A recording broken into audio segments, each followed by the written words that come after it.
আমিও 2024-এর একটা নতুন মা হবার অনুভূতিটা না পৃথিবীর সব কিছুর থেকে আলাদা। এই হলো আমার মেয়ে, তাকে আমি ভালোবেসে কুইন বলে ডাকি।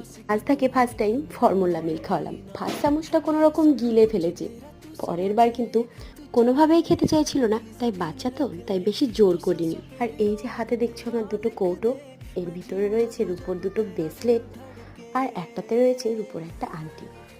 এগুলো আমার মেয়ের জন্য।